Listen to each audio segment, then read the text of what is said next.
What's your most exhilarating Pride experience? A little bit tomorrow.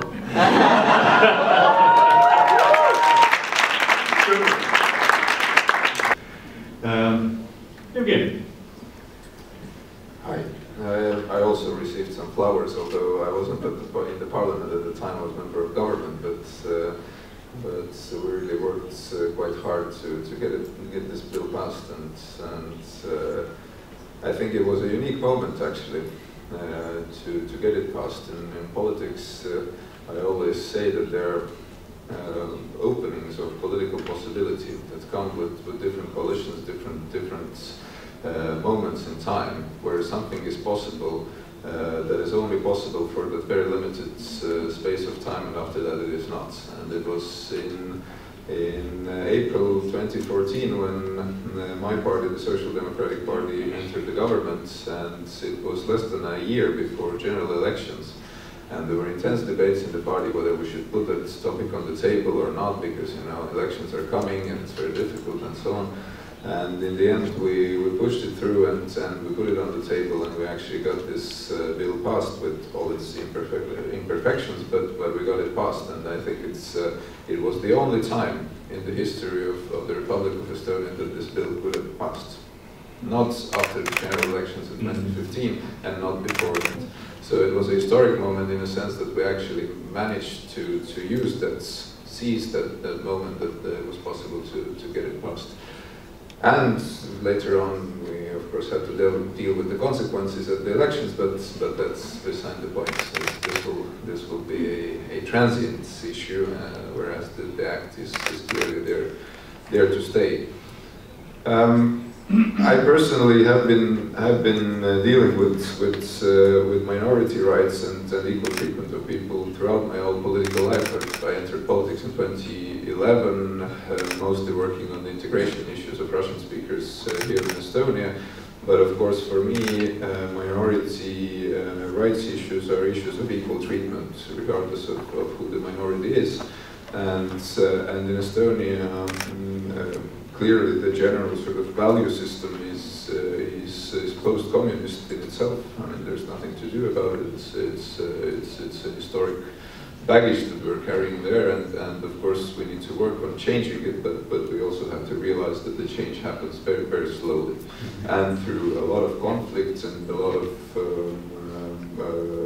compromise also, only because of a huge and concerted effort of those who are willing to bring on change, because the forces that want to hold back are very strong and potent, not only politically, but in general, people are very slow to change on those issues. And despite the fact that many of us have at times felt very pessimistic about the possibility of real change in the value system of Estonian society, the change is clearly happening. There is, of course, understandably, a conflict of generations on that specific issue and on many other value issues here in the country. But I think the history is moving in only one direction, and in this regard, of course, I think we should remain positive, but also that doesn't mean that nothing should be done and that relapses are not possible. Relapses are very real. If you look at what happens around us in countries with much stronger traditions of democracy and equal rights. And in this sense, I think it's of utmost importance that we keep on holding this topic high on the agenda and push both the political decision makers, but also the society as a whole forward with that. And of course, speaking of political realm of these issues, then it's clearly one of the most divisive issues in Estonian politics, and for many of my colleagues in my party, and there are a couple in some other parties who really believe in equal treatment and in LGBT rights.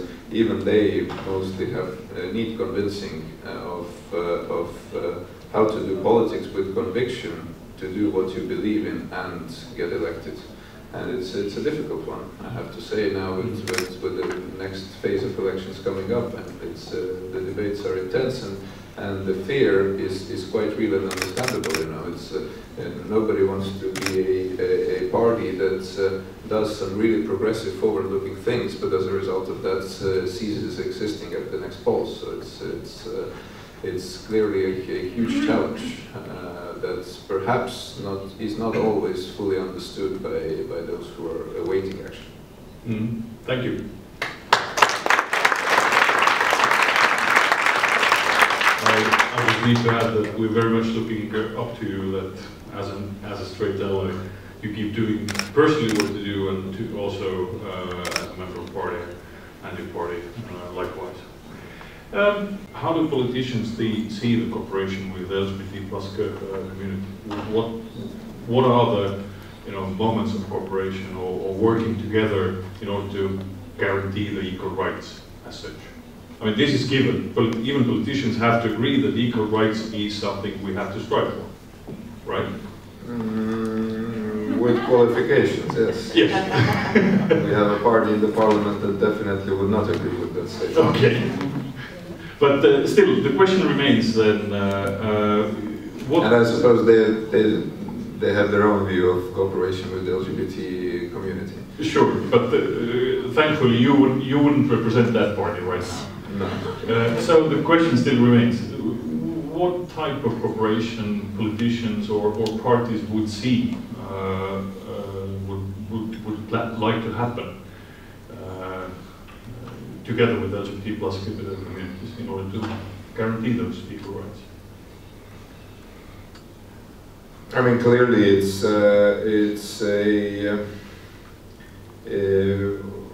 for us in Estonian politics, apart from my party, there is one other party that is, albeit somewhat intermittently, is interested in those issues.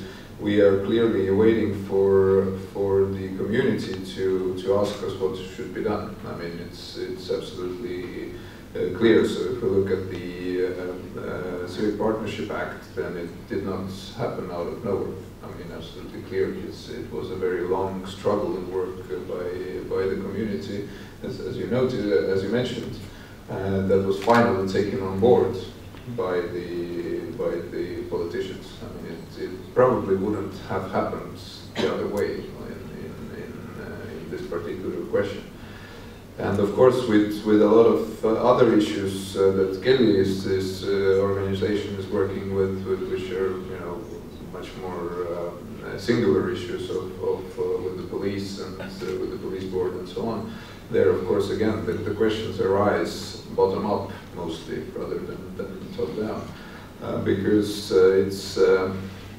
it's unfortunate, but also understandable and natural that there is, within the state bureaucracy, there isn't much attention to LGBT community issues horizontally through different spheres.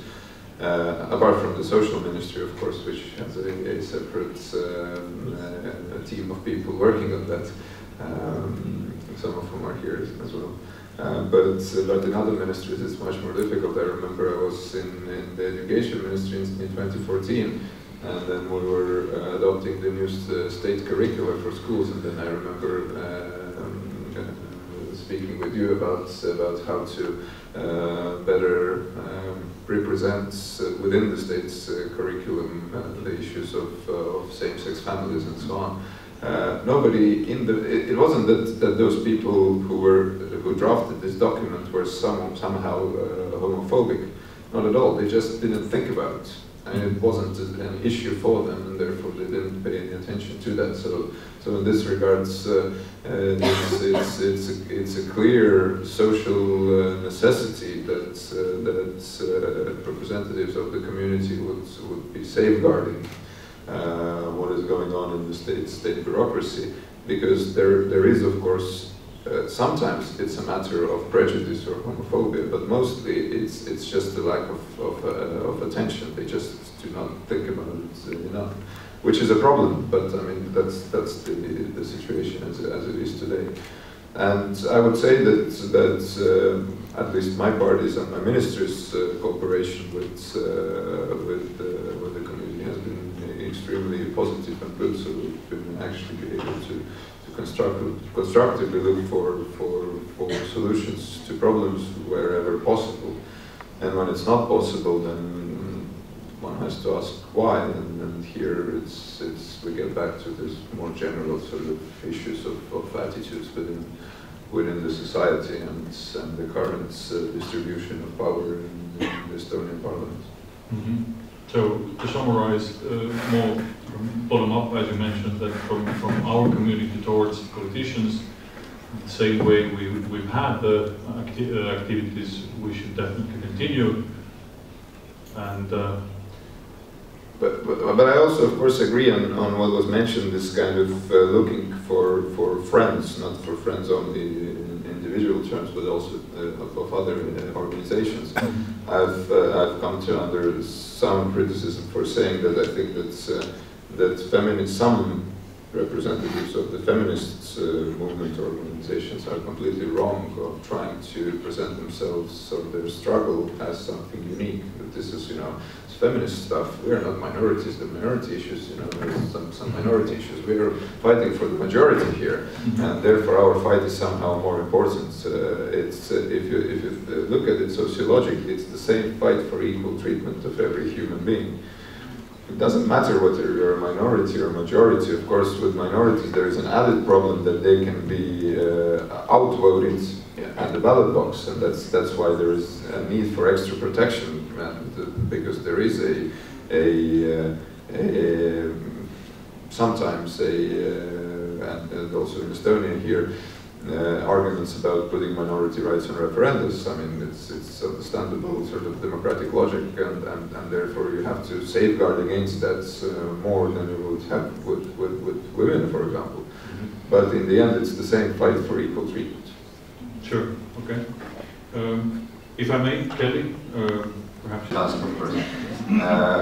There are different types of politicians. There's, for example, one politician from the far-right party who in the parliament was talking, was responding to some questions in the parliament, and then he was talking complete nonsense about how Europe is doing this or that. I don't remember what it was exactly, and I told him that no, that this is not the case. And then after that, I saw him in the corridors of the parliament and asked, why are you talking this gibberish? You know that this is not true. He says, yes, I know, but my voters don't.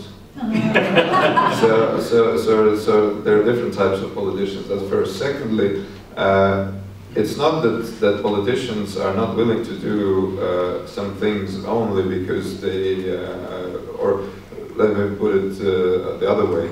You said quite easily as shorthand that politicians are worried about elections.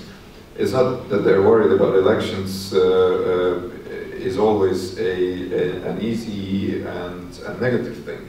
It's a democratic society, and getting a democratic mandate is necessary for any change to happen. So you can't just say that, well, they're populist and so on. The politicians are afraid of some of the topics because they're afraid, and sometimes rightly, that their voters do not support that. And in a democratic society, it is a problem. Therefore, but that of course doesn't mean that politicians should be led by population's fears or today's understanding. Politicians should lead their voters and help them rethink some of the things and bring them together. But there are limits to how quickly that can be done, even among those who are very responsible and actually want to move forward. There are limits to how quickly this can be done, because there is quite a strong inertia in that. So I would say that the state in general, or the political elite, has to, on value issues, has to lead. So has to be at least one step before the general attitudes on that. But it is very difficult to be 3 or 4 steps before. This will end for those politicians on a graveyard. And it is not impossible that the results of them ending at the graveyards would be actually a whole different political group of people coming to power and doing exactly the opposite. So it's a delicate balance for those. I mean, I'm speaking of those who are actually believe in equal treatment and are working for that and are looking for ways how to promote it. It's a very delicate balance of how to actually do it. And here, in this sense, it's of course important to educate politicians, but educate politicians in order that they could be able to educate their voters. Firstly, secondly. So how many LGBT people are actually on the party lists when the elections come? You are. But in Estonia, we have local elections in October. Out of about 1,000 candidates for my party around Estonia, I currently know 3 openly LGBT people.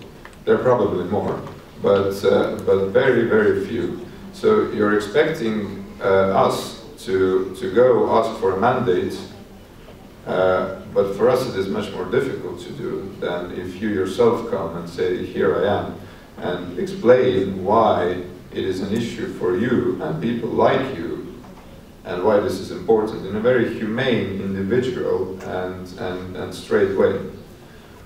Right. And that happens very rarely here. Okay. And it's a problem. Sure. The balance is always delicate and the issues are always very complex. Meanwhile now, I forgot to... and this is my personal take, so I don't have any scientific data to back it up. It's just based on my experience and working with voters and elections. Equal treatment, equal rights, so on, are in essence and substantially incredibly abstract, like human rights. It's an abstract issue which is not part of an everyday experience of people going about their lives. Whereas effects of discrimination is never abstract. It's always personal and individual. And with individual tragedy, problems with their day-to-day dealings, any kind of legal hurdles that any individual has, they are very humane and something that every single person, regardless of their sexual orientation or any other background, can relate to. And I think this is where, if one would ask me for a tip how to promote more understanding, then that would be it. And I think that's why the work that, for example, the community is doing on showing concrete examples of people, you know, having real practical problems with, I don't know, their partners being sent out of the country because of some stupid legislation. This actually works practically better than talking about abstract ideals of equal treatment. So that's just would be my response. Okay. Also support the politicians and parties, right? But it's not a joke. I mean, since 2014, my party has lost hundreds of members because of supporting the Civil Partnership Act. We have lost at least 5 members of parliament who were not elected because of our party supported it. I mean, it's a serious issue. And whenever, you know, there is something of this sort in the air in the public domain, and I say that, you know, we have to go out and support, people who have to run next will say, so how many votes will we get because of that? We haven't really seen any of the LGBT community supporting us openly before the elections, but we know a lot of those who will be working against us because of that, and we will lose. So I mean, if it is important to you, it is important for us, we believe in it, then you have to come out and say that this is the party that actually works to support our rights and the others don't. And it will make the politicians actually move, otherwise it's not going to happen. Okay.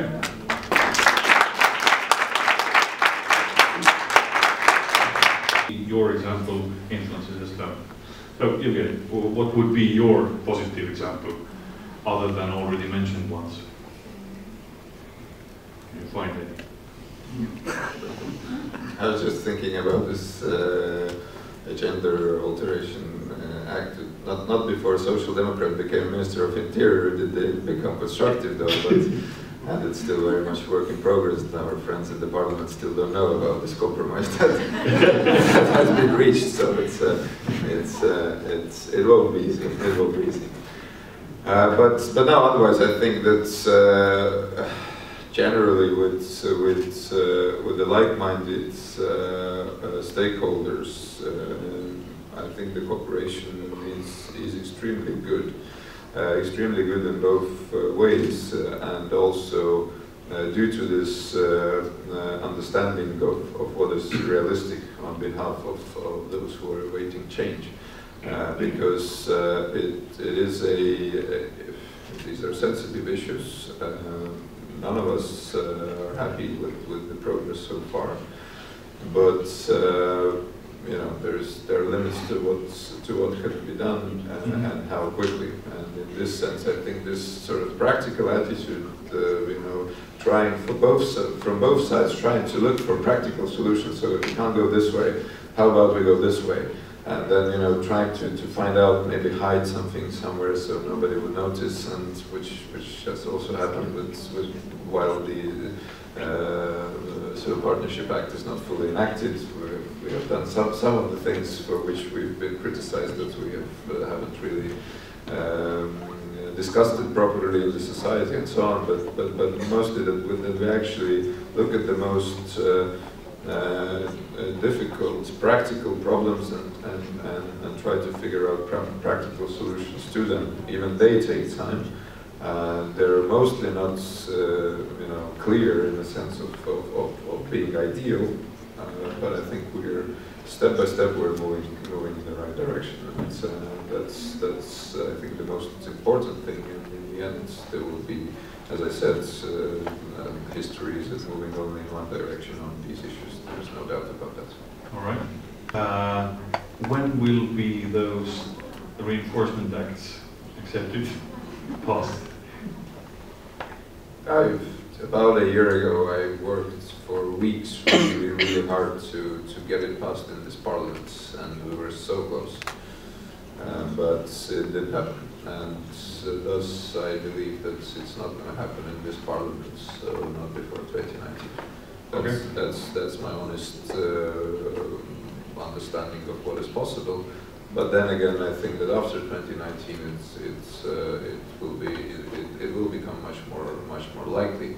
Okay. But you never know. I can just tell you another bit of history. 2014, when there was this opening for the Civil Partnership Act, because it came on the table rather suddenly, without much preparation for the members of parliament and the party, so it just occurred from somewhere.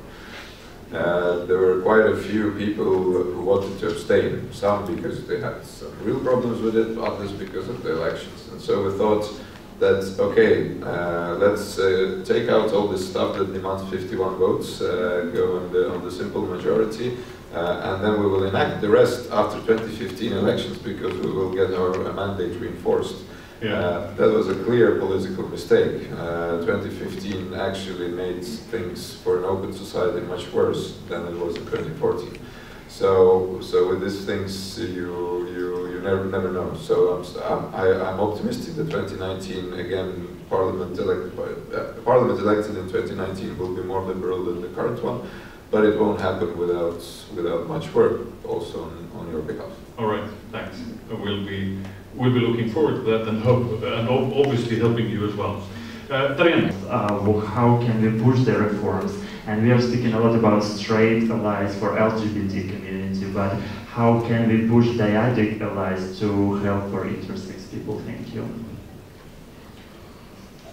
Yes, of course, it's always a problem with all kinds of shorthands, abbreviations that it usually hides more than it brings forward. But in general, as I said, and this is my fundamental take on it as a straight person, for me, it's generally not a matter of minority rights, but of equal treatment, of equal possibilities, opportunities for all. Of course, different minorities are with their own specific interests also obstacles. But in general, it's not, and this is what I always say also to those of either my voters or my colleagues who would say, so why would they come out and march and ask for some special rights?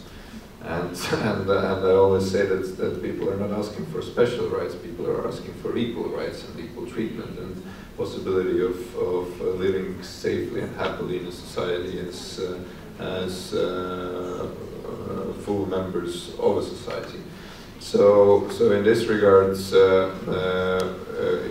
if you want to discuss specifically about issues linked to intersex people, then we're more than willing to discuss it within the societies, and that's what I said in response to your question. So what would we await?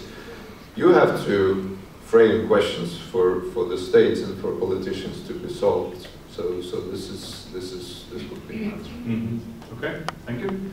I don't do anything in my organization to explain to people what it means to be a LGBT person, because I'm not one, and I don't think that I would be the best person to explain it.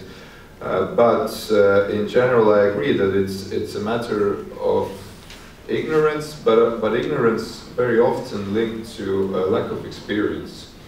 And so it's not ignorance as a negative term, as you know, being somehow homophobic or negative about people, but just that there is, due to the lack of experience, there is also lack of understanding.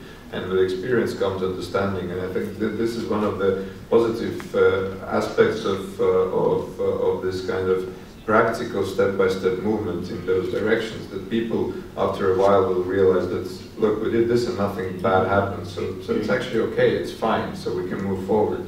So you can get rid of some of the fears and problems that and prejudices with experience. I think it's very difficult to do that through rational argument, although this has to be done also.